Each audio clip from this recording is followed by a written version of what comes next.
Doctor कर्ज लिलाव काय चारही सीमांवरती आपापल्या बलाढ्य सेनेसह कल्लोळ गर्जना करत चक्काचूर करण्याची अभेद शक्ती आमच्या मनगटात असणारे आम्ही आमच्या साम्राज्यातील साम्राज्यामध्ये राजधानीच्या राजवाड्यामध्ये एका भेद कशा मंचकाच्या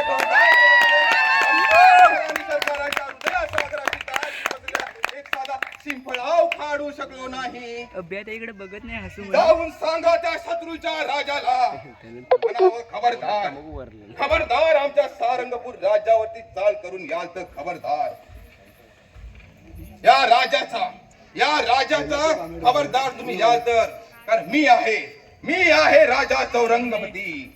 मी आहे जनतेचा दाता. मी आहे जगत जेठा. मी आहे विश्व पराक्रमी राजा चौरंगपती. हे कर्ज लिहिलास काय? आता पडू नको म्हण.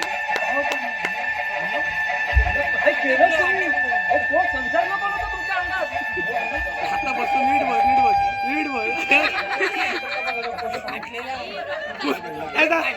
मुगीचा मावरा दिसताय.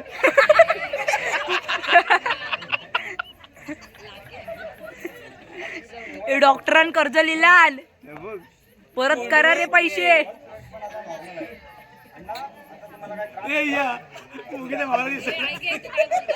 ए वाकून नको ए काय तरीच काय. गेली 8 महिने या रंगमंचापासून मी दूर होतो ना. याचाच मला त्रास झाला रे. याचाच मला त्रास झाला. ही रंगभूमी, हे थिएटर, हे नाटक हा कलाकारांसाठी नुसतं उपजीविकेचं साधन नसतं रे. श्वास आहे आमचा श्वास.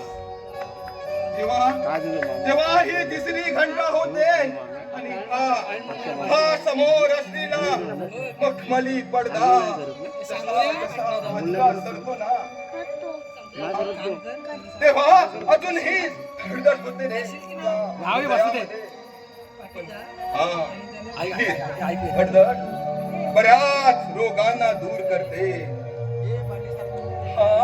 हा पडदा जसा जसा बाजूला सरतो हे समोर बसलेले रसिक मायबाप प्रेक्षक यांच्याकडून जो ऑक्सिजन मिळतो ना, हा ऑक्सिजन कित्येक महिने माझा त्या बंद पडलेल्या खोलीमध्ये होता.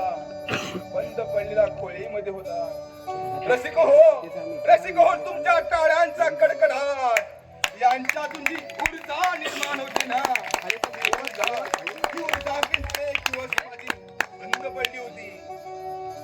एकदा कधी हे थिएटर उघडतंय आणि तुमच्या टाळ्यांचा कडकडाट पाहतोय आणि या रंगमंचाच्या खुशीत हसत खेळत बागडतोय.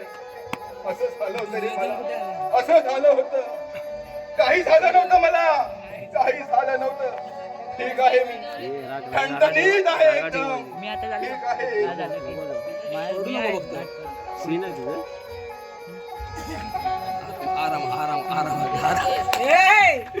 कर्ज लिहिलान हे पैसे परत करून जावा डॉक्टरचे.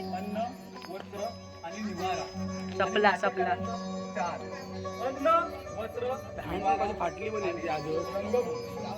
महाराज तुम्ही दमला असाल तर पुढचं मी करू. अरे हाट. याच्या पुढचे 200 प्रयोग मी काही रिटायरमेंट घेणार नाही. प्रसाद तू या समीरला घेऊन दुसरा संच उभा कर. आपण साऱ्याने मिळून अख्खा महाराष्ट्र पिंजून टाकू. युद्ध पाहिलेला पुरुष.